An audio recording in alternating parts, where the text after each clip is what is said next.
right now. Damn. What's good? What's good? What's good? Yeah, Angel did mess up my name, right? He called me everything but my last name. Oh man. All right, man. So I guess what we'll kind of kick this off with is so tell us about yourself a little bit. Yeah, sure. Little bit of a background. I've been in the real estate. Uh-oh, am I echoing? I'm sorry. Let me turn my volume down. Does my sound okay? You guys hear me okay? Yep. Cool. Yeah, I've been in the real estate industry for a little bit. I started, I'm going to tell my age now, but you guys could probably tell with these grades popping up, but I started in real estate in 2001 as a realtor, and got my real estate broker's license in 2006 and opened up my own brokerage in 2007. Didn't really get into the REI side personally till maybe a couple of years ago, but I got my feet wet in it by helping a lot of what we call CDCs, community development corporations. So we helped a lot of local investors and those who were purchasing also in Florida invest in affordable housing here. So that's where I got my start at. That's where I learned a little bit of the game. Right. But what really led me into it is I got my first personal deal maybe about 2 years ago. I did a probate, and I kind of lucked into it, fell into it, did a deal for at the end of the day, I think I got like $76,000. And I was like, okay, I think I'm doing the wrong thing. So let me try to pivot a little bit and dig deeper into this real estate investment. So that's how I ended up here. All right. Well, cool. I'm going to start off with the first question, Reggie. So let's just talk a little bit about like the real estate agents, investors. How does an investor go about working with an agent, and does the agent have to be like an investor friendly agent, and how do you discover if they are investor friendly? Well, I think honestly, I think the whole quote unquote investor friendly thing is a little bit overplayed. Right. I think ultimately at the end of the day, you want to find an investor that really works with you. Because what does investor friendly really mean? You have to find somebody that jives with your personality, that is aligned with your business. So for me personally, when we first started really dialing into investment property, we didn't have a huge need to do it locally because, obviously I own my own brokerage. But when we started diving into virtually investing, what we personally looked for was newer agents that were really hungry. You know what I mean? Experienced agents, if you're not getting them deals like right now, like that they can close on, a lot of realtors have what we call in the business commission breath. So I'm just looking to get paid right now. So if you're not getting me paid, then I start to lose patience, right? Newer agents, they're just, I'm trying to get a deal anywhere, right? And if you're good at developing those relationships, meet with them and say, hey, this is what I'm looking to do. This is what I'm looking to acquire. These are the type of properties that I'm looking at. And if they jive with you, then hey, start that relationship and get that thing going. Is there some way that your business, because I know you have the real estate business, but you're also an investor, and we talked a little bit about how that's really your focus is investing. So how do the two meet? Because I think that's the big thing is how do I bring value to an to a realtor, or how do they bring value to me? How does that all work? Yeah. So for the real estate business, again, especially if you're working with newer agents, if you can keep them fed, right? The value exchange Mhm. is for them to be able to do your closings for you. You know what I mean? Bring you properties and you're doing deals through them exclusively.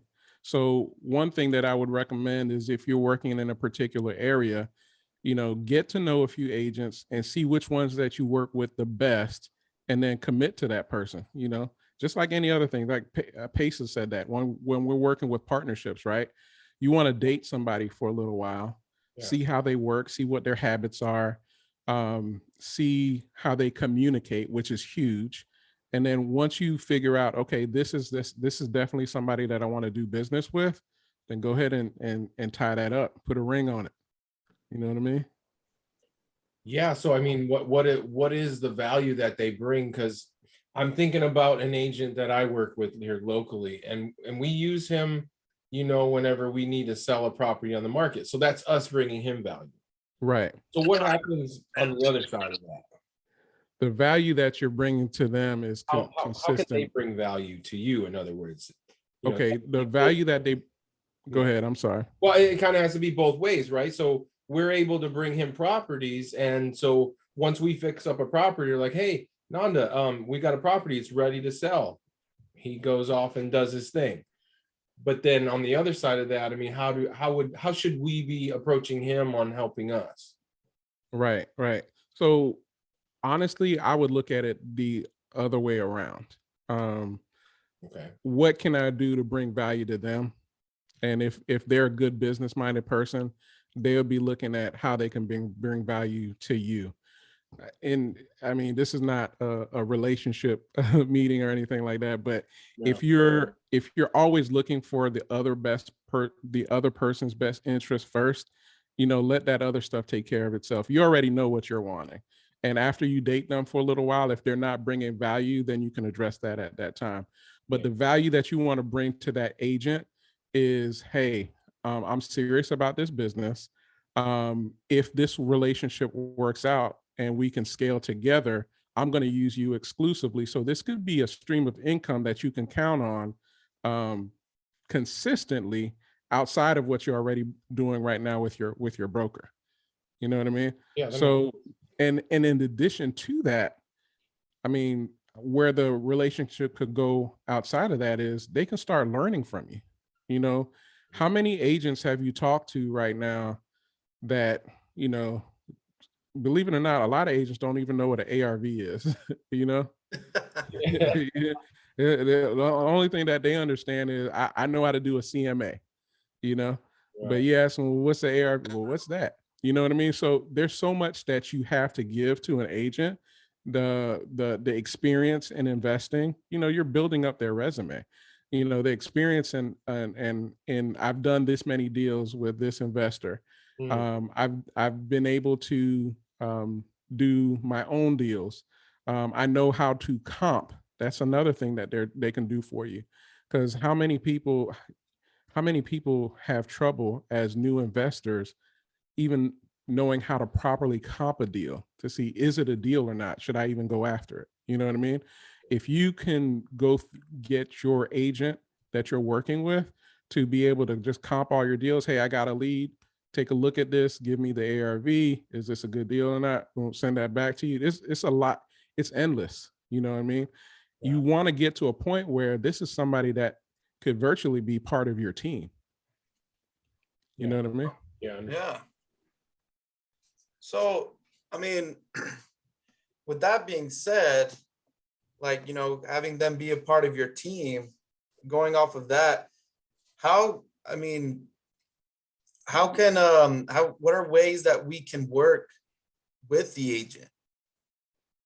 You know, like whether it's us like asking you to bring us some leads or, you know, us providing value, you providing value. How, as a new investor, let's say, I've been told to reach out to agents, you know, but how can we work together? That's a great question. So I'll give you a perfect example. One of the things that we're focusing on right now, which is low hanging fruit and where the market is going, is what? Pre-foreclosures. You know, everybody and their mom is looking at pre-foreclosures right now, right? So the thing that we do that's a little bit different coming from the real estate investor slash real estate broker is we're not just saying we're leading with value, we literally are. So if I'm calling a seller, and I'll share this with you guys at the end, I'll send everybody the script that we're using. If we're calling us, when we're calling a seller, we're approaching that conversation with, I know that you're in foreclosure. We are calling to see what we can do to assist. Here are the different things that we can do. We can help with short sales, loan modifications. We can purchase because we also have an investment. We also own an investment firm. But at the end of the day, what sets us apart is I'm not just calling you to see, are you interested in accepting a cash offer like all the other self-proclaimed YouTube university investors. You catch that? I'm putting salt in everybody's game, right? I'm not out there like all of these self-proclaimed real estate investors just asking you, would you accept an offer on your property, just trying to get you to give it away for free. I really just want to see what I can do to help serve you, help you attain whatever goal you're trying to achieve. That immediately will lower their guards, and it opens it up to a conversation. Yeah. Now, this is how it circles back to your question on, what value can I bring to an agent? You can't, if you're not licensed, you can't list that property. If the seller says, I just want to keep my house, I want to do a loan modification. Do you know how to do a loan modification? Maybe the agent can help them with that. Maybe the agent knows somebody that can help them with that. If they say, you know what, I just want to list it, put it on the market retail, that's perfect. We have somebody on our team that could help you do that, and if you've got VAs calling and you're specifically targeting pre-foreclosures, imagine how many you can get. It's endless. You know what I mean? That's a huge bonus, because a lot of agents, they have to, especially if they're new, they don't have a team yet. They're calling themselves every day, 2, 3, 4 hours a day. If you already have somebody doing that, now do you see what value you can bring to them? Okay, yeah. Wow. Absolutely. Hey, what did you say, Michael? Oh, nothing. Go ahead. That's okay, man. So pretty much the way that we can work with each other, like you were saying, is I'm sorry, my computer's like freezing up. So I've heard that, like, instead of us having to call, like, instead of cold calling, like agents and stuff, they're doing that all the time, And so what I've also been asked is, and this is an ongoing question, is people wonder, like, oh, if I give an agent a listing, do I get like a fee or something? Like, do you know, like a referral? Like I myself, I just think of it as you're giving them a referral, but I don't expect anything in return because I know that we're going to work together, and that's where the fee is going to come from. But I know some people are like, well, I don't want to just give away a lead. Yeah, you a lot of people have differing opinions on this. For me, I'm a stickler with the law. You got to be careful with that. The laws are different in different states and different areas. I'm in Florida, and Florida is super, super strict. As a matter of fact, I showed my team last year. It was a 72-year-old lady who got convicted 3rd-degree felony for practicing real estate without a license. She didn't have to go to prison, but she got placed on house arrest. Wow.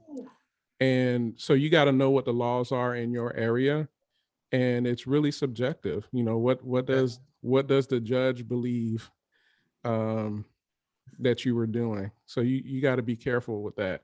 So if you're, case in point, in Florida, if you get paid any type of fee, it doesn't matter what you call it, for selling real estate that doesn't belong to you, now you're practicing real estate without a license.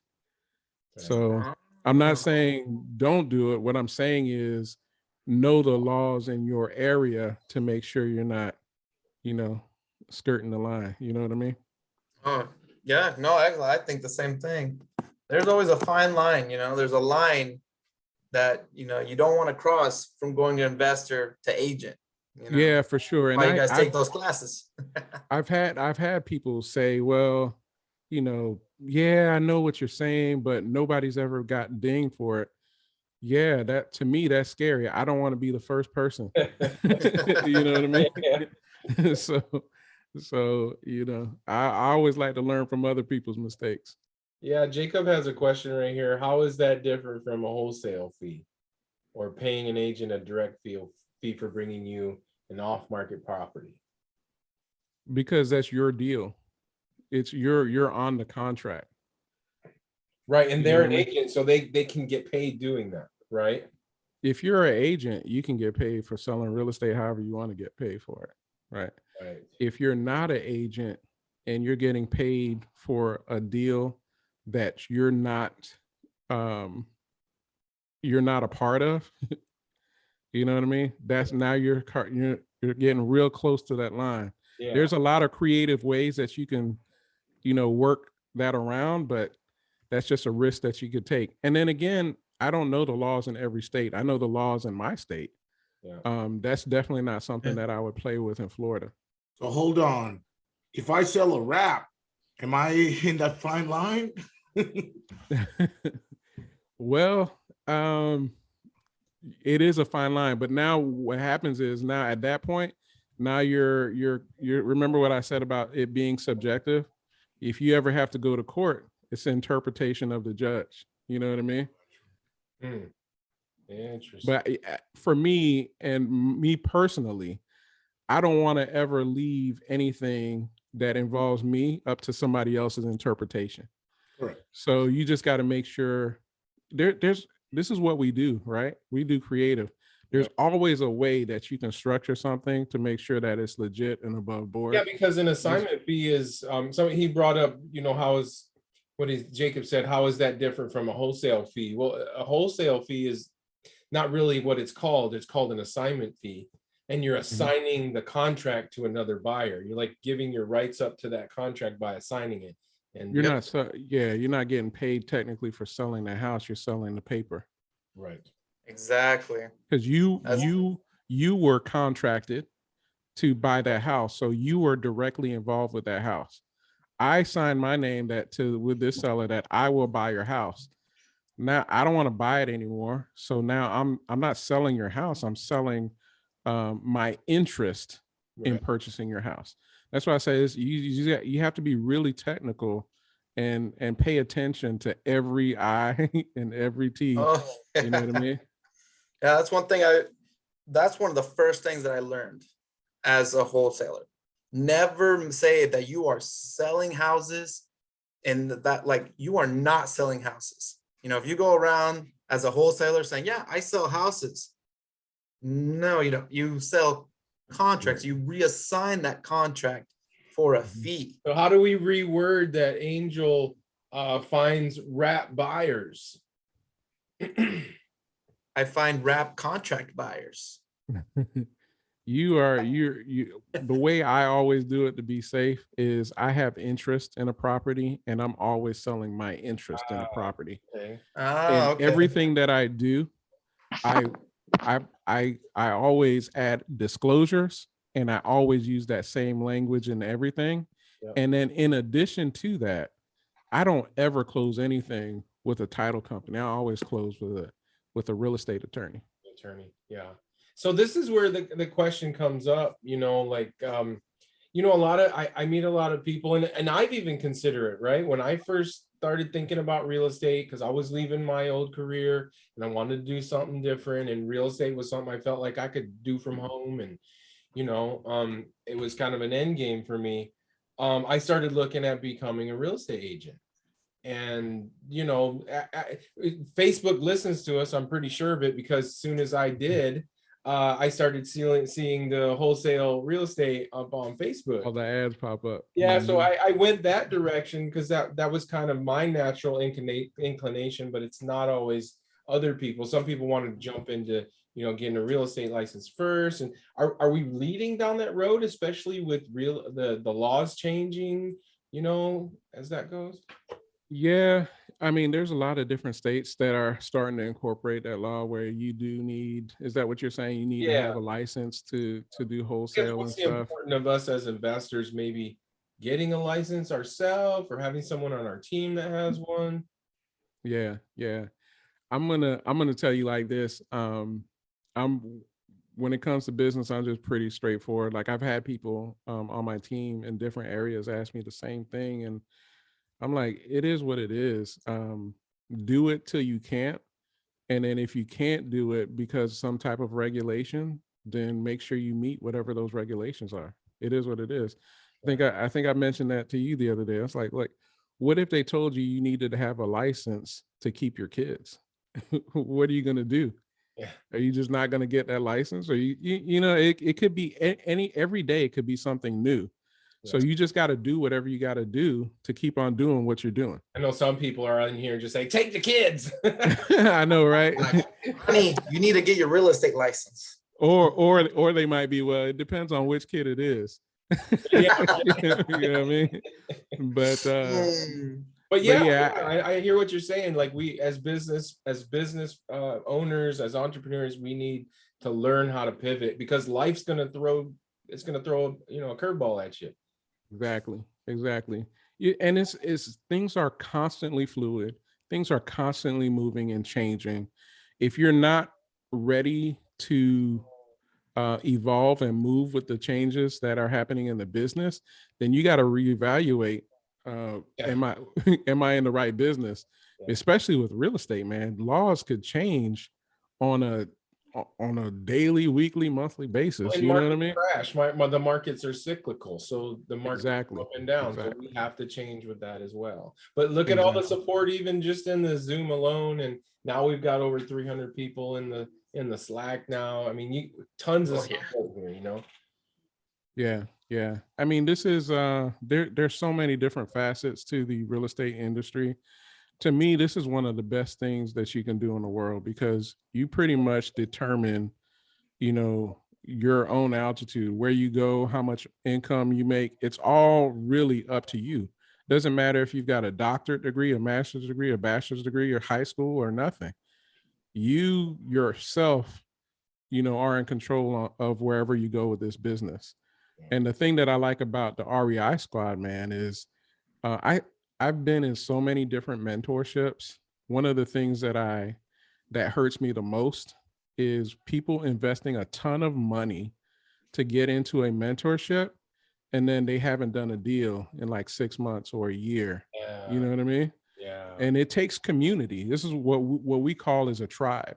If you can get around like-minded people like this that are go-givers, that are just willing to give of their time and not just give you a quick, this is what you need to do, but show you how to do it. Like what you guys are doing, man, this is one of the best things. That's honestly, that's one of the things that drew me to Sub 2. I have never seen anybody like what Pace does. It's like, look, I'm not just going to create a video and say, this is what I think you should do. Pace, I think that's one of his things is he's like, look, let's call a seller right now. I will do it live right now. Now you're starting to see more and more people do that. Yeah. But yeah, you can't buy. It's hard to buy this community that you get right here, and the value in people just really saying, hey, let's hop on a call. Let me help you do that. Yeah, I know for Angel and Emilio and I, we've a lot of it's just stepping out in faith, and doing what we feel like we like to do. And we like to do this, but we do walk that fine line of we got to produce for ourselves. Otherwise we ain't gonna be here. Right. So or else your wife's gonna be looking at you side eye like, man, what you doing in that Zoom all day? It's just like, she's looking at no, that's, you couldn't have said it better yourself, man. Like it's It's really is important being like the like-minded people. Like it changes. I used to just think like this small, like tiny, you know, because I didn't really know that many people investing in real estate or anything. And then I met Michael and Angel, and we slowly started talking, building this, you know, network and getting all these people together. And then we talk more and then grow. Now I see this as like I see investing in real estate at a whole different level. You know, what I used to think was not possible. Now I'm like, oh, I'm telling people like, you don't know about that yet? Like, come on, let me show you, young Padawan. Full But disclosure, we haven't done a deal with Emilio yet. You know, we've talked about different deals, and he got his first deal without us, so we didn't have to do it. We were just my man, I'm tired of y'all. Baller. yeah. But That's what's cool about, you know, like the community itself, because I'm looking at all the faces right now, and hell, we did a deal and about to do another one with Dulce. We're in the works with one with Reggie. George called me the other day for a property that he had on in Colombia.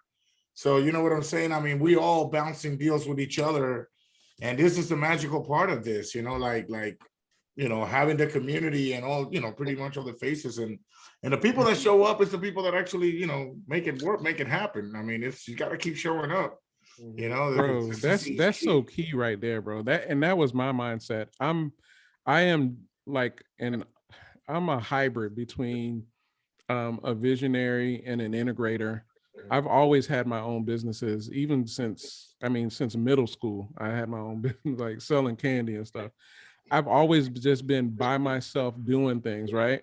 So when it came to real estate investing, especially when I jumped into sub 2, I just kept on hearing squat up, squat up, squat up. And I'm like, okay, I hear you, but I'm about to go make this money, you know, on my own. Why do I want to split it 4 ways or 2 ways?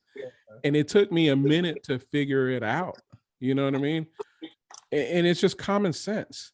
You know, there's people struggling getting their first deal, but if you can provide the value of what you do good already anyway, and then bring that to somebody else who's good at something else and make 50% of something, that's better than 100% of nothing. Now you're still, say you the know, same thing. man, you still be one of those people that's like, I haven't got my first deal yet. You have all the tools available to you. Are you willing to take advantage of it? Yep. Oh yeah. You got to share. Yeah, and I think a lot of this, what you're saying, it goes back to this popular topic, you know, of mindset and you know, there's a lot of fear just built around all this. You know, none of us are immune to it. None of us. Mhm. I mean, even some of the most, you know, seasoned people, they still experience it. You know, but you make your mind up that this is what I'm gonna do, and I'm gonna do what it takes to figure it out. Yeah, man. I mean, all in all, bro, it's just like what you said, mindset, squatting up, and really taking action. You know, Yeah. if you that's another thing that we talked about the other day is, you know, you don't want to be that person who's just a serial education getter. You know, I just want to sit here and watch YouTube videos 8 hours a day. That's great, but what are you gonna do? You know, so that I would say that's probably the top thing outside of mindset is just taking consistent action. Bro. And the whole other thing that we talked about is pivoting is great, because if you don't, you'll lose your shirt. I was actually talking with George. Oh, I thought he was in here. Yeah, But I was talking to George the other day about it, man. I had to do a huge pivot around the same time when I sent you guys, well, maybe a little bit before when I sent you guys that deal in South Carolina. I'm a broker. I was killing the game with Zillow. A lot of people don't know that. I was kind of fiddling around because without even blinking, I was doing 3, 4, 5 deals just with Zillow by itself every single month. What do you mean? How so? Like as an investor or an agent, broker? what we were just talking about, like the broker slash investor. The it was like a version of that script that I told you I was going to share with you guys. Yes. I'm basically, but honestly, I was approaching it as a realtor on the other side, because I always need to have a steady flow coming in every single month. So I would approach these people and be like, hey, why just get one offer from Open Door? Do you know if that's the highest offer that you can get? We work with hedge funds and cash buyers all over the country. As a matter of fact, we belong to a network of investors that's 3,000 plus strong. Why don't you allow us to market your property for you free of charge? If we do happen to bring you a buyer that you like, you just pay us a 4% commission. Okay. It's just giving them a different option, right? And so when we presented that to them, when we did that for about a week, we found out that I think the first week we were like 8 for 8. Everybody said yes. So Wow. And then all we did is we the first time I did it, I just sent it to, instead of sending it to Open Door, I sent it to Zillow because I had a contact there. And they're like, yeah, we'll buy it. I sent that to the seller, and they're like, okay, and this is why Zillow's not buying anymore, right? Zillow is giving us an outrageous number, and they like, stop right there, say less. We don't want to look at any more offers. Give us that. And that's what everybody was doing. And so when I jumped into sub 2, I think I got into sub 2 March of last year. Uh-huh. That's why a lot of people say, oh, man, I didn't know you were in sub 2. I was in sub 2, but bro, I was doing so many of these Zillow deals. I was like, okay, I'll get to it next month. You know what I mean? And I just rode that till the wheels fell off. Fast forward now, guess what I had to do? I had to pivot because I wasn't as familiar with Open Door and all that. And then there's a lot of other things that came about, but guess what? I had to pivot, Yeah.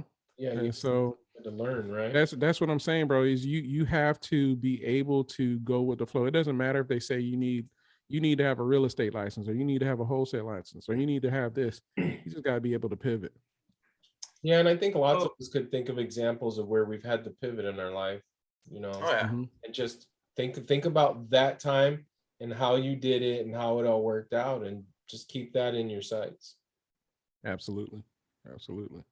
And now that we got Victor here, it kind of reminds me of a question that we have.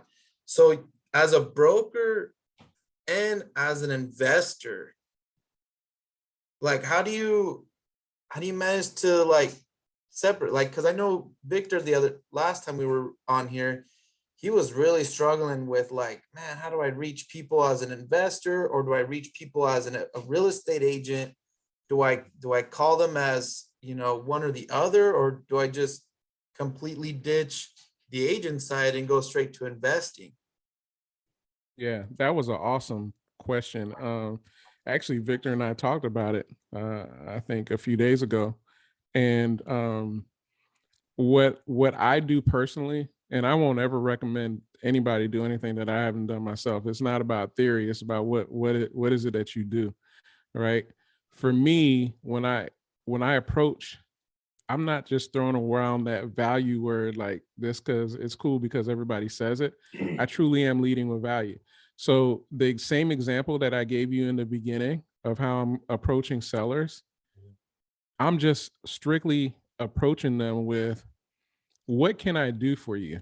I'm not labeling myself as a real estate investor or a realtor or a broker.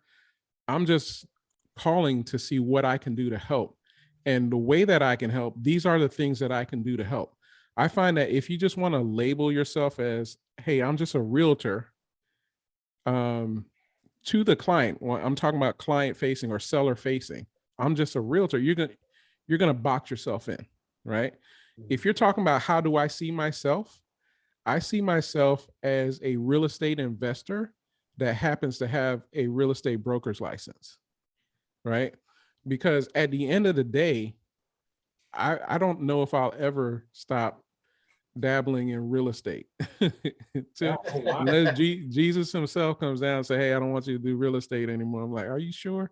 But, I'll never stop doing real estate. But I know for a fact, I would not be trying to get listings and showing properties till I'm 60 years old. It's not going to happen. You know what I mean? So I see myself as a real estate investor who just happens to have a real estate broker's license or realtor's license. And that's what I try to convey to anybody who I'm talking to.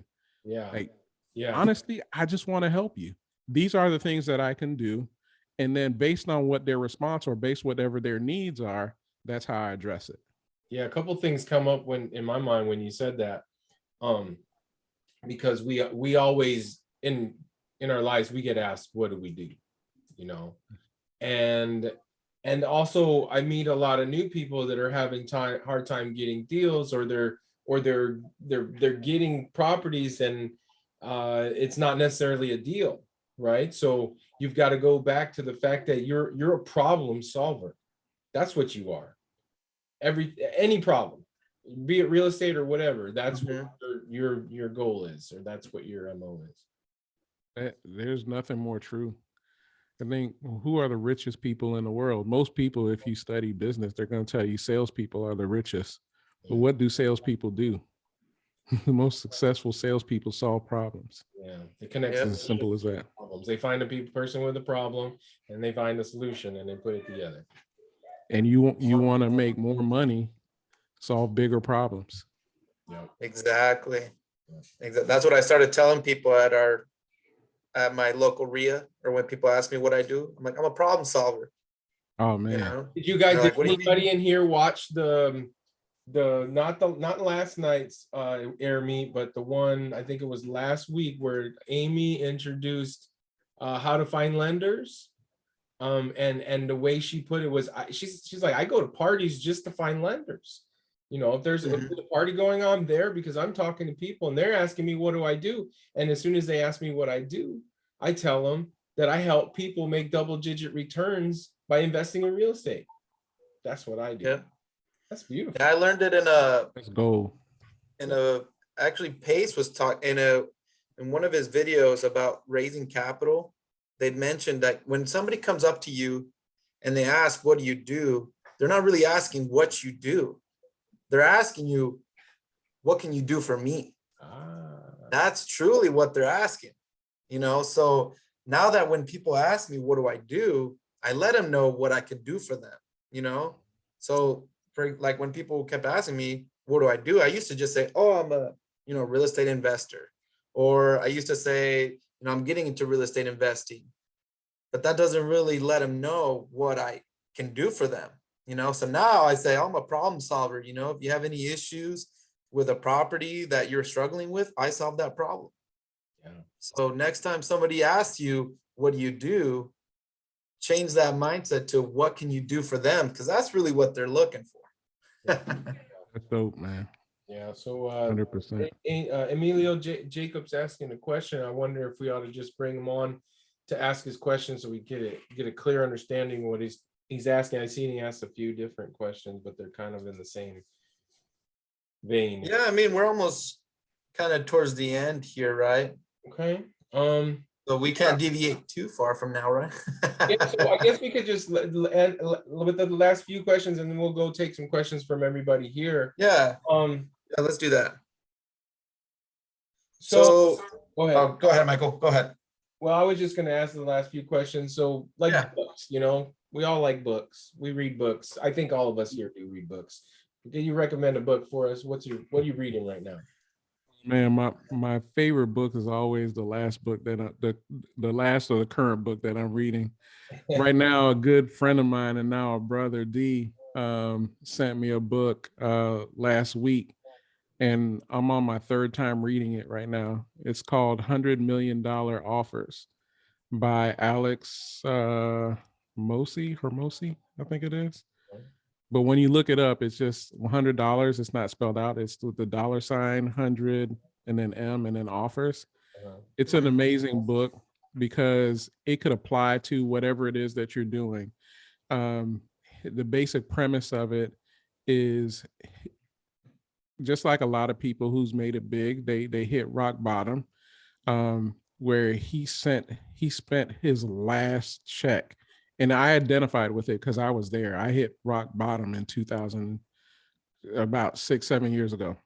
But he hit rock bottom. He spent his last money in his account around Christmas time to pay his employees' salaries, and had to look his family in the face and tell them, like, I'm sorry, I don't have it, completely broken. And he tells his story on how he went there just less than a year later and turned it around and had a 7-figure business.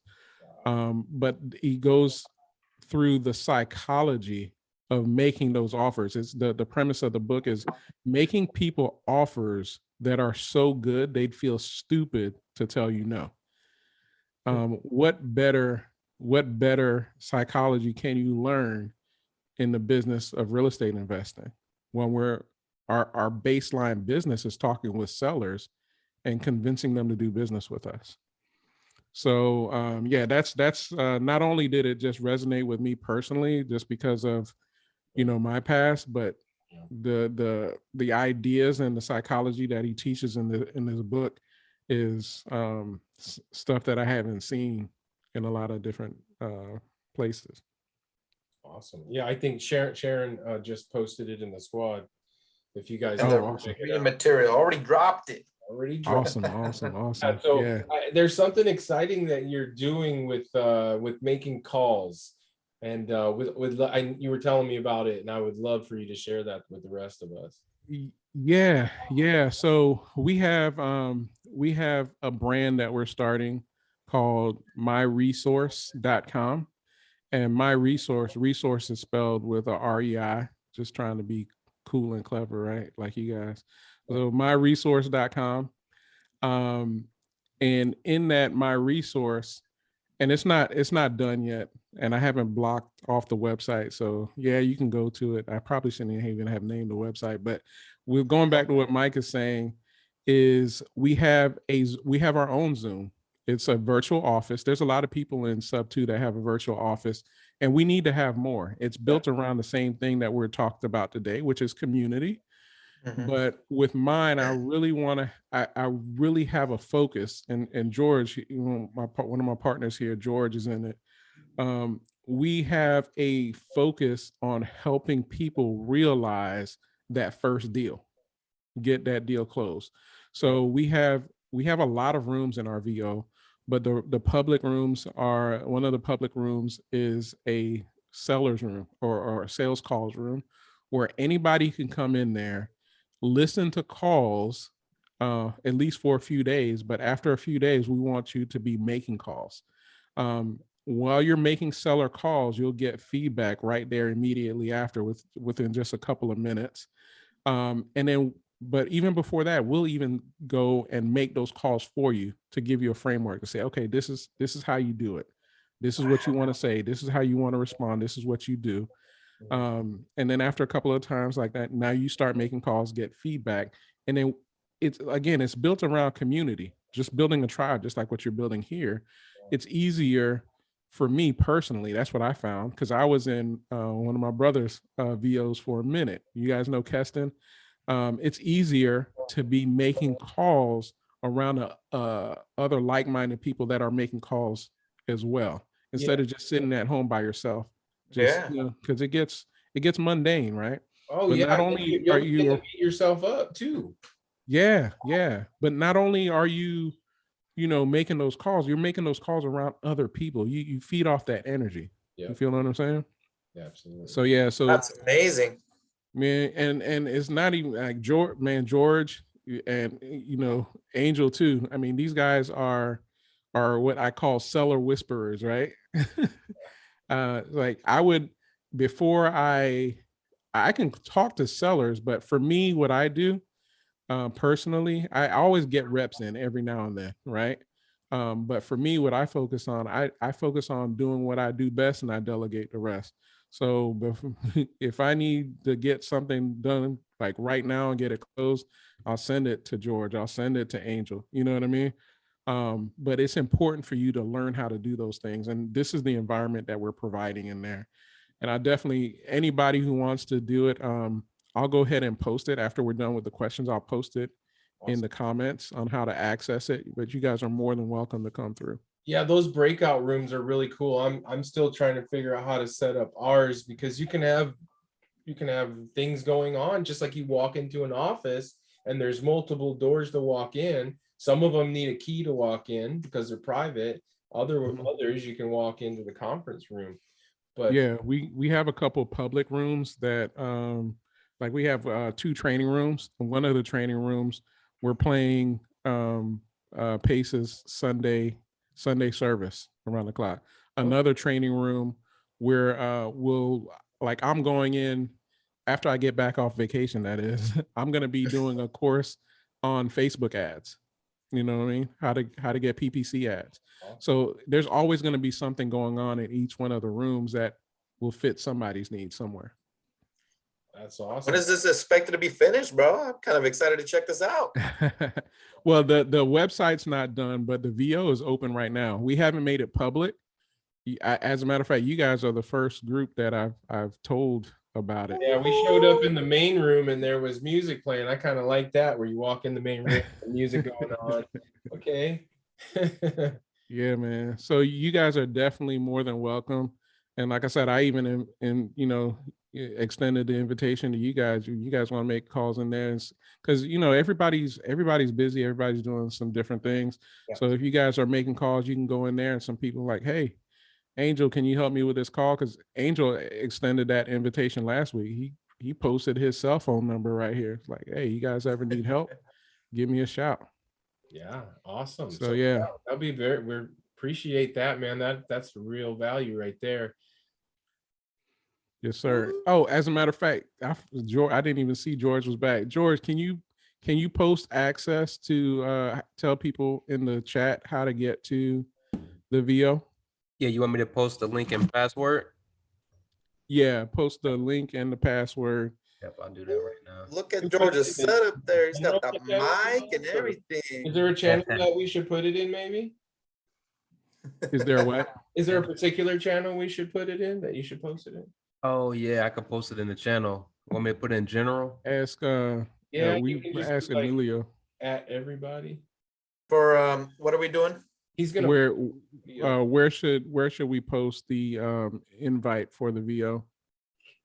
Oh, just on general. I would just put on general, so that way everyone sees it. and then just tag everyone in there so that everybody will see it. No. Well, that's awesome, man. That's real exciting. Lots of value there for the community. I guess lastly, before we open it up to some questions, if there was one thing you wanted us to walk away from this, this call, what would that be? It's not really sexy, man, but honestly, I stated it earlier, is really consistency. Doing the work, being consistent with it, because there's very little things that you can do in life and in work in general that you can just do it for like a week or a month and then you find success in it. A lot of times you're going to do things where you're going to try something, you're going to bump your head. Yeah. You're going to try something else, and like another hardship or another thing's going to come up. The difference between people that are successful and people that are not, they do the things that they have to do regardless if they feel like doing it or not. You know what I mean? Mm. There's going to be days where you don't feel like making calls. There's going to be days where you don't feel like talking to sellers, or you're scared to talk to a seller. The people that are getting those deals all the time are those people that are doing those things that they have to do to reach that level of success, regardless of what they feel like. The example that I like to tell people is, because I'm going through that place right now with my health journey, is, especially when it was cool. I'm in Florida and it was like 59 degrees the other day. And I got up, I'm going, I got to hit pavement in the morning, right? And I'm like, man, it's cold outside. My bed is warm. I don't feel like getting up. Yeah. And my wife told me, well, and I, I hate it when she used my own words against me. So, well, what does your feelings got to do with it? You know what I mean? Yeah, yeah. You So know, I think I, that I, lends itself to accountability and being vulnerable, right? So when you're part of a community, and you say you're gonna do something, I mean, if you don't do it, what happens? All of a sudden, everybody knows you don't do what you say you're gonna do, straight and up. most of us don't like that, So getting into a community and keeping yourself accountable and just being open. I Straight think, up. yeah, yeah. Good stuff. Good stuff. Questions. What we got? Anybody? We got. Bueller? I got me. Well, are there any questions that we missed on the side chat? Yeah. All right. Scrolling up. I know Jacob had a question. You want to just bring Jacob on here and Jacob, you want to ask your question? I'll ask him to unmute himself. We both asked. Unmute yourself, Jacob. Ding ding. No. I don't know if he wants to mute. I know you had a couple questions. So what we'll do is Well, I think okay, that was the off market. We already answered the off market one, huh? I was just looking at his question, and based on his question, it's an organization question. I think he's talking about. Looks like he's talking about what systems to use and those things. And Reggie, you can speak to this because we're both doing this. We've done the REI SIF 14-day challenge, and we're setting up systems. And you've got a lot of great resources in this group. We've got shared subscriptions that are bringing our costs down. Reggie has a CRM that he can offer to you. Yeah, the REI SIF thing's great. Man, I didn't even offer that, but yeah, I think I had told you about that. But I don't want to keep everybody too long, but I will extend that same offer that I gave you. Pick it up, Mike. bro. Talk about it. Yeah, I'm gonna extend that. It's exciting. That CRM is off the hook, man. The way you guys got it set up, it's great. Thank you. Yeah, I'm the same offer that I offered to you. I'm gonna offer it to everybody else as well. But there's a lot of people that have what's called Go High Level. There's a different version of it because it's a white label software, right? Yeah. But for me, I'm a big systems guy. I always tell people, look, instead of starting my own chicken shack, I'd rather just buy a Popeyes franchise. You know what I mean? Right. So I took that Go High Level. What most people are using right now, there's a lot of people that are using what's called REI Reply. Right. So what I did, and then even one of my good friends has a version of it too, but what I did is I took the things that I needed most in my business and I put them in I put everything in a system. My text messages, my phone calls, my Facebook ads, everything that I have it in a system in my system called OneSpot. I know it's cheesy, but it's everything that you need to run in your business in one spot. So I called it OneSpot. So what sets mine apart from a lot of the other ones is it's not just an empty slate. There's a lot of these versions of Go High Level. You get it. Yes. And then you're like, okay, well, what do I do? If you're not an integrator, yes, how do I set all of this stuff up? Even if you are an integrator, it can be hard. I've struggled with it because there's just so much to learn, Right. So with mine, what I did is I gave it all away. I put all my systems into the software, and anytime somebody joins, you basically get everything that we use as an organization, you get it for yourself. So it's basically plug and play. So you want to run, you can ask George.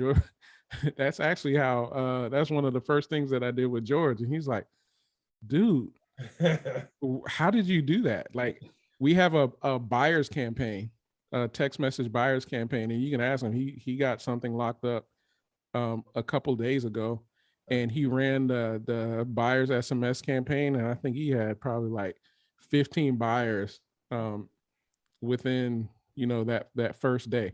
Yeah. All of that gets automatically uploaded into your system, and you have access to it, and it's included. You don't have to pay extra for it. That's incredible, man. It's awesome. Yeah. So yeah, so So what we're doing, what the offer is, we charge a setup fee of $449, and it's $149 a month. But because we were doing a beta for a lot of the sub 2, we waived the startup fee and just charged $49 a month. And so I gave that to Mike, and whoever else wants it, I'll put I'll put it in here. And please, this is for our group. I might have to change the coupon code later, because doesn't matter how many times you say that, people are going to share it anyway. yeah. But here is We are a close group, everybody. Close. here it is right here. It's HTTPS.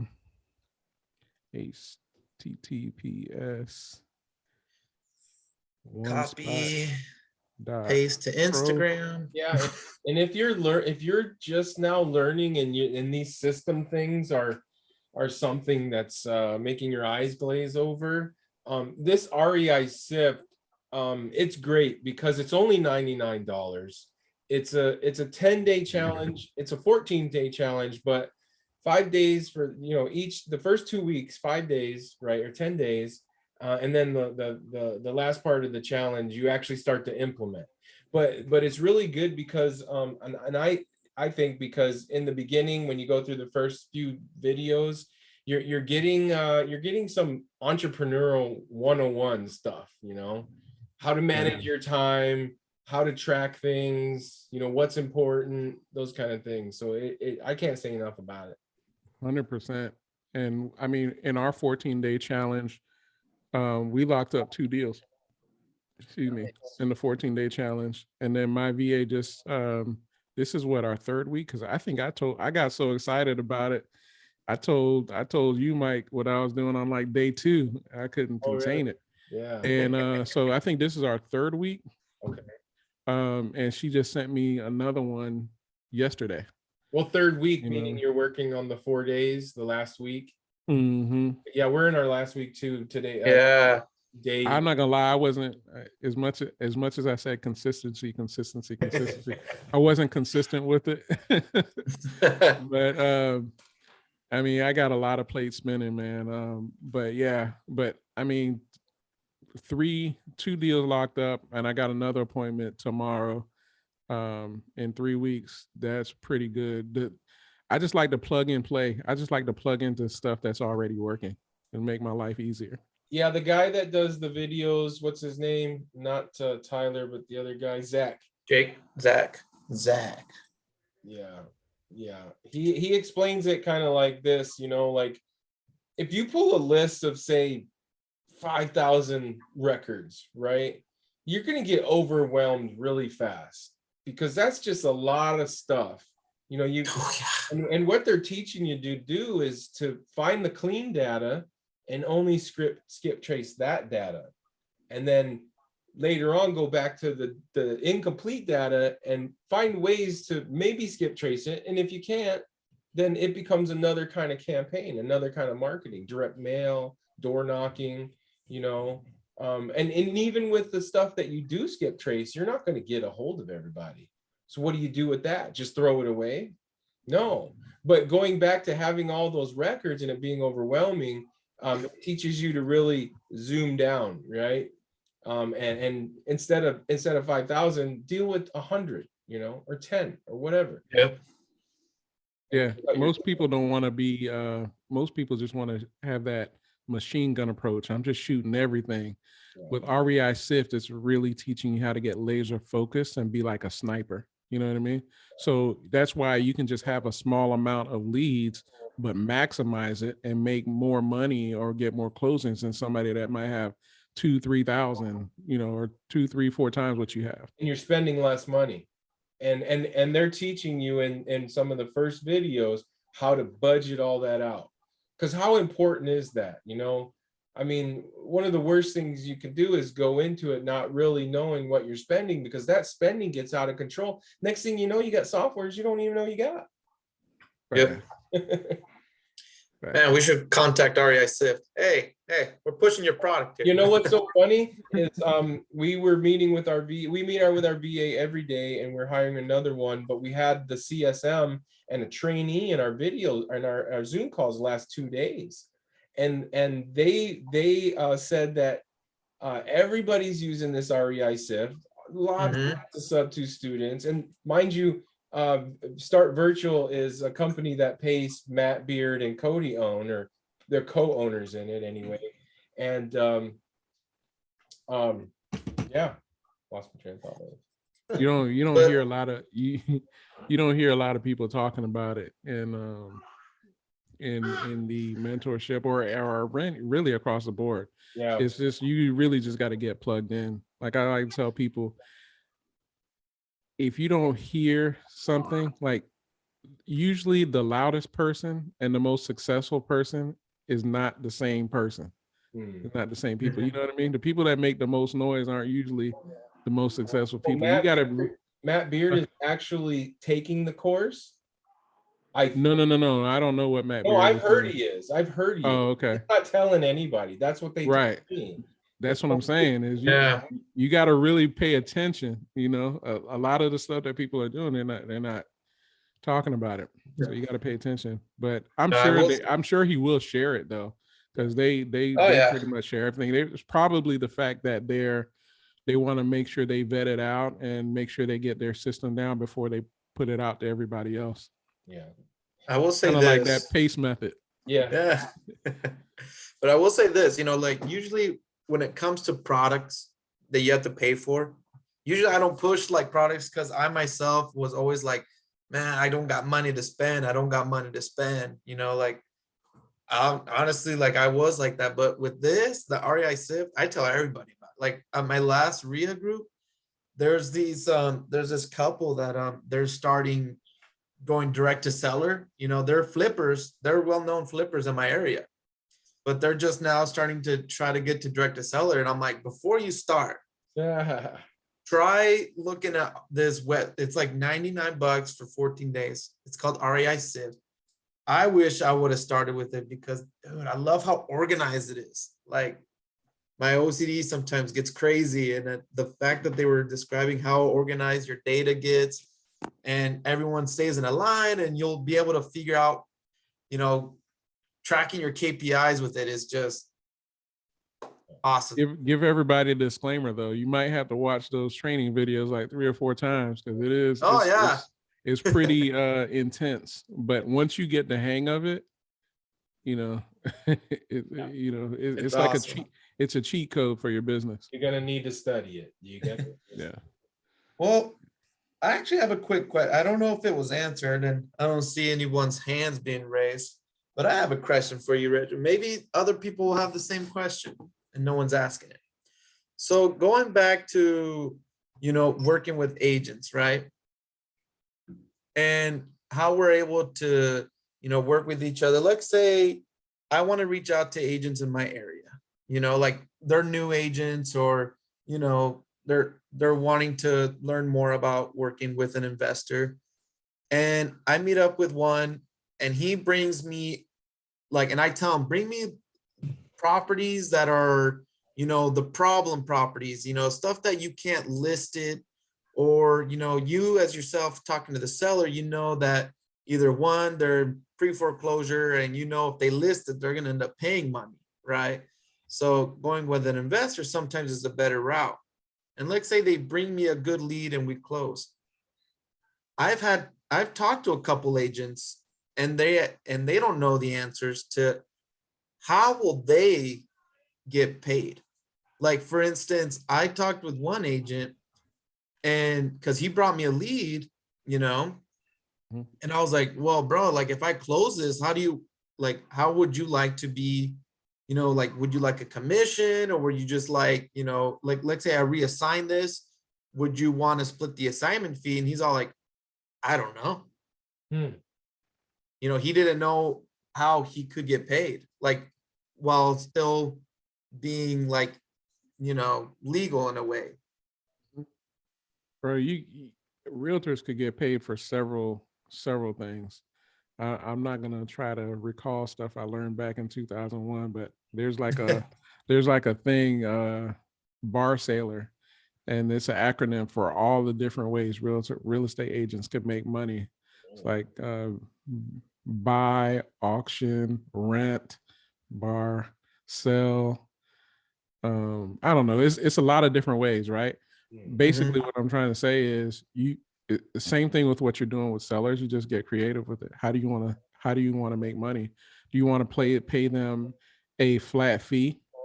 Because they're licensed. You can pay, well, you're not paying them, you're paying their broker, right? And then their broker pays them. But you can, your imagination is your limit. You can pay however you want to pay it. Do you want to pay a flat fee? Do you want to split the assignment fee with them? Typically, if I'm doing a deal with an agent who brings me a deal in another market, I don't use agents here just because I have my own brokerage. But if I'm doing another market, I'm just going to pay them either a flat fee or in very rare cases, depending on the deal, I'll give them equity in it as far as part of the assignment fee. Or if it's a fix and flip, like what the fellas do a lot of, well, you can give them the listing and they can get paid their commission off of that. Another way that they can get paid is if the seller wants to short sale it. The bank will tell you, most banks will say you have to have a real estate agent, and they will pay anywhere from 5 to 7%. There's a lot of different ways. Here's another big thing. A lot of people don't know this is if you go through Open Door will pay a real estate agent 1% commission, regardless if they're getting paid from the seller or not. Did you know that? No. So let's just say you have a deal in Tampa or Jacksonville. This is where I have my brokerages, right? You're wherever you're at, you say, hey, Reg, I got a deal locked up. I'm going to sell it to Open Door. I'll just give you my real estate number. You type that into your Open Door. I don't have anything to do with it. And Open Door will pay me 1% of that purchase price. Oh, okay. Yeah, I didn't know that. I did not know that. Awesome. You know what I mean? Yeah. Yeah, I'm quick with it. You want my number? 11623. Boom. Everybody type that in Open Door. I'll be getting 1% all day. Oh, If you know a agent that's in your local area, and they want and you end up selling that house to Open Door, hey, send me this lead. I'll get you paid on that. That's in most cases, that 1% is higher than probably the flat fee that you would pay out of your own check. That 1% is not coming out of your check. That's coming from Open Door. right. Okay. Yeah. See. You just got to get creative with it, brother. Yeah, that's That's negotiation. What they want. What was that, Michael? I said it sounds like it comes down to a negotiation, and the negotiation is just finding out what each side wants. Yeah. Well, like that's what I was saying, like asking Reggie, because I've asked some agents what they want, and some of them just flat out don't. Maybe their mindset is set to I can only get paid on listings and not on, a flat fee, or I don't know. But I've talked to a couple. I'm like, yeah, let's work together, man. If you bring me an off-market property and I can help it work, and once everything closes, you'll get, paid. How would you want to get paid at the end? Like, do you want a flat fee? Do you want to, part of the assignment? And they're just like, I don't know. I don't want to get in trouble. I'm like, okay. You can even pay an agent to put stuff in the MLS for you. Look at a lot of these flat fee. I forget the name of them. George shared it with me the other day, but there's a ton of flat fees, MLS places. and they charge to get the full effect probably around $400 or $500. I mean, you can tell save yourself some money and tell an agent, hey, I don't need you to do anything. Just put this in the MLS for me. I'll give you $350. You know what I mean? Every time. I mean, there's so many different ways you could pay an agent. You know what I mean? Obviously, they have to clear it with their respective broker, but it's really just left up to whatever you can imagine how you want to do it. Okay. Osadio brought up a good question here.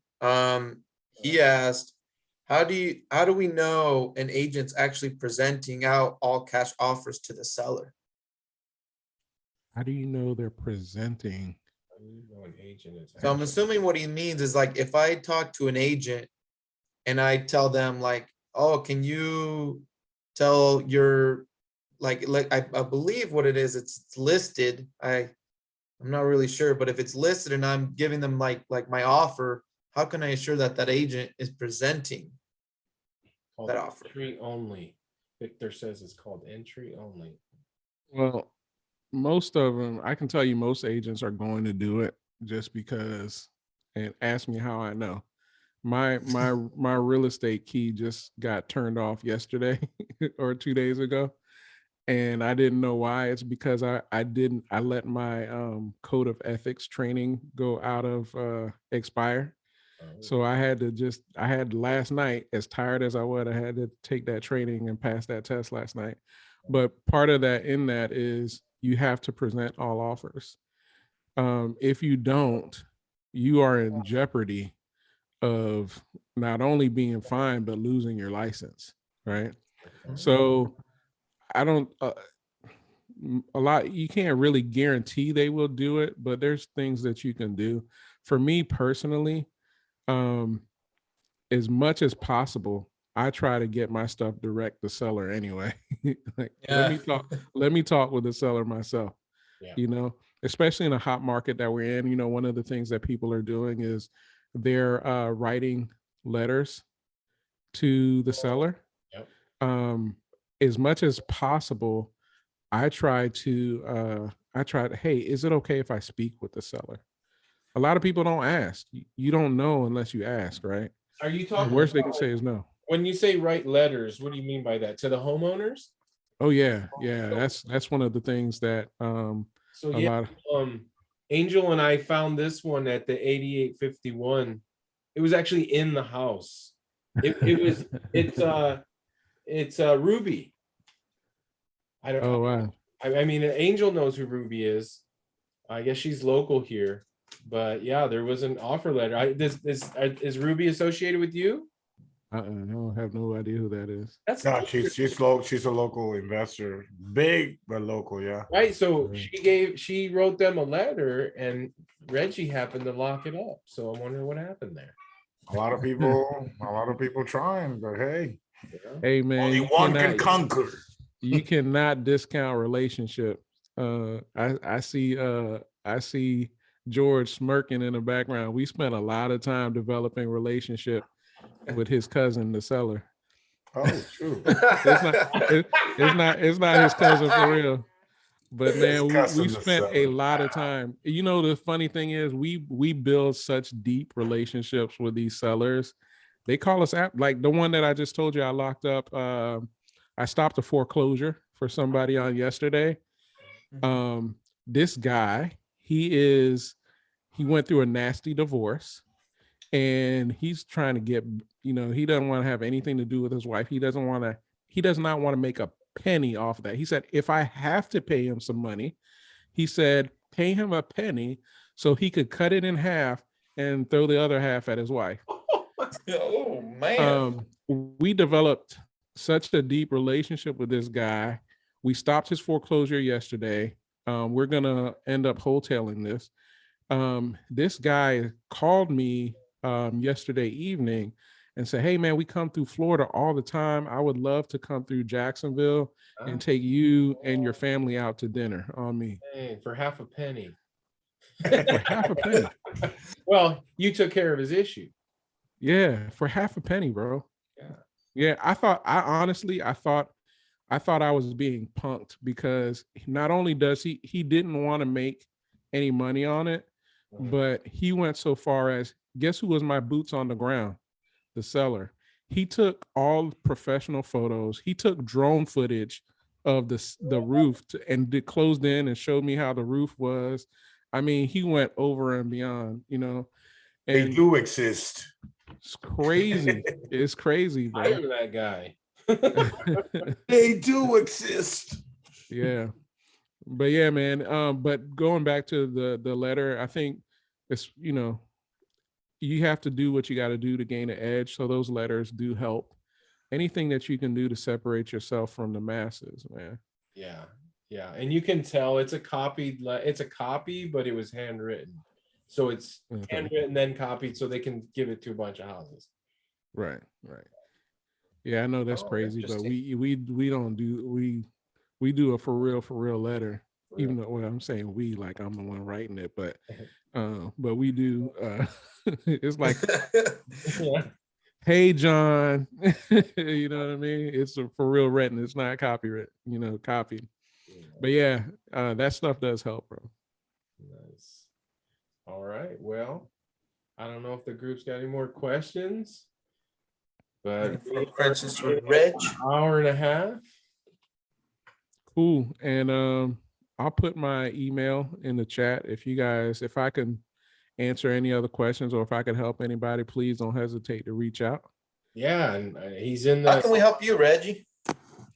Man, I'm in my office. My main office is in Jacksonville, Florida, Amalia Realty Group. I also have a brokerage in Tampa, Florida called Buyers Home Store.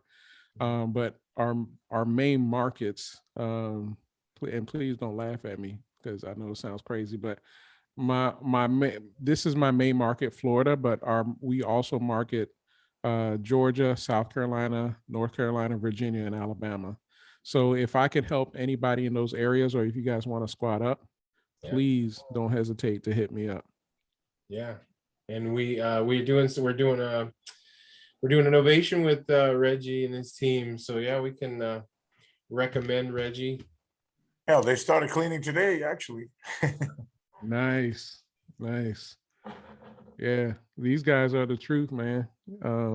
I would not do any business in South Carolina outside of the REI squad. Man, we appreciate that. We appreciate the opportunity, for real. Yeah, so I guess we're at an hour and a half. Emilio, any final questions, thoughts, comments? No, I just want to say again, thank you, Reggie, for giving us your time and dropping some amazing knowledge, man. That was some good stuff. I'm glad this is recorded so that way, it's gonna have to. I'm probably gonna have to go and watch this one again. If you guys don't already have it, Reggie posted his email and his website, group.com. So yeah, if you guys get anything in his markets, y'all already know who to hit up. Have any more questions? Reggie's in the Slack. Everybody, we all work together. That's how we do it. Squad up. And yeah, that's all I got to say. Just yeah, again, like I said, go ahead. I was gonna say, yeah, Reg, thank you for your time. And George, I know you were in the background there working away. Thank you for joining us as well. Yeah, thanks for having me, man. Appreciate it. All right, family. I appreciate you guys for real. If I can do anything, please don't hesitate to reach out. Awesome. Well, we're always available in the Slack. So if anybody's ever got any questions or anything, we're here to help. All right. Everybody have a good evening. All right, This everybody take care. concludes the interview. All right. All right. All right, family. Peace. All right, guys. Thank you. Enjoy your families Pew. and your All friends. right. Pew, pew, pew, pew. You don't gotta go home, but you can't stay here. Unless you got a question.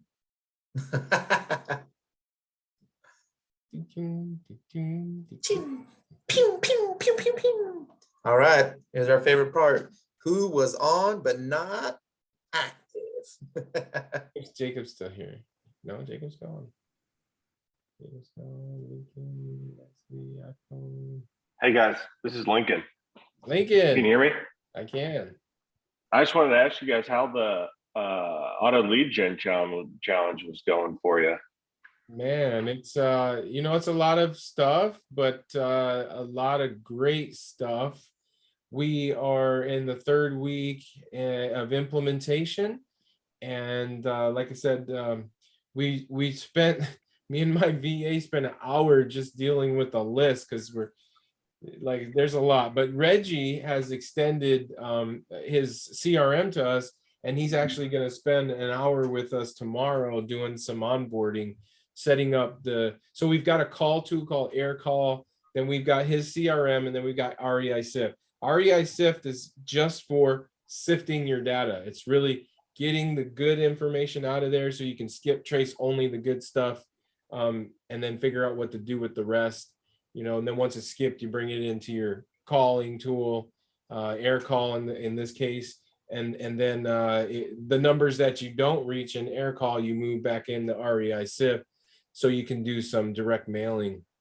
So we love it. It's great.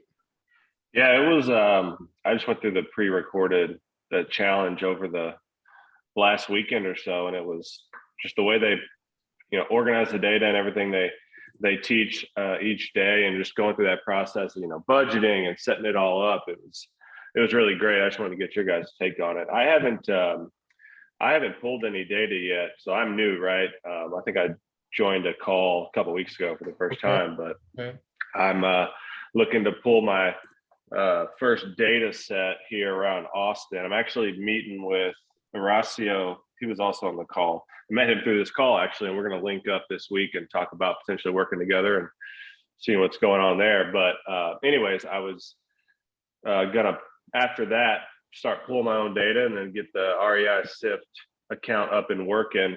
So I thought that was could be used as a CRM, but it sounds like the tool that Reggie shared is a better option for that. Well, okay, so it's because you have different functions in different places. So the REI Sift, again, it's really for maximizing your data, even stacking your data. You can skip trace it there. We're going to skip trace it in batch leads because we get it for 10 cents. Reggie's working on something where we can get it for 8 cents. So that's why we're doing it over there. But you kind of want to compartmentalize things, data management, and then calling SMS tool. And then when you get something warm and hot, it goes directly to the CRM, because we only want our acquisitions dealing with warm and hot stuff. Even warm stuff, we're going to give it to we're going to make sure that our lead manager is dealing with the warm stuff. The hot stuff, our acquisitions deals with that only. So the CRM is a place where our lead manager and our acquisition spends time. The cold caller, all they're doing, I can't express this enough, is looking for motivated sellers, right? Dispoing and looking for motivated sellers and moving those over into the CRM. So they're going to be spending their time in the call tool. Not call tools, but it's called Air Call that we're using. We use call tools, but we were having some issues with it. Then so there's the CRM, the call tool, and then there's REI Sift. And the way Reggie has it set up is they all work together. And I don't know if you heard, but he's giving that thing away for $40 a month. Yeah. No setup fee. Incredible. Yeah, I was actually going to look into that. You said he's doing the session. Is that just for you guys to do the onboarding, or they have others? They have an onboarding specialist, and I was ordering it today, and I was conversating with Reggie about it, and he says, hey, I'll do an onboarding, just for you guys. Reggie's actually going away on vacation Thursday for like 2 weeks. So who said he can go on vacation? Yeah, who said he can go on? So real quick, like you said, you did the go no go challenge, right? Yeah, so I did the same thing where I just went through it, the pre-recorded version.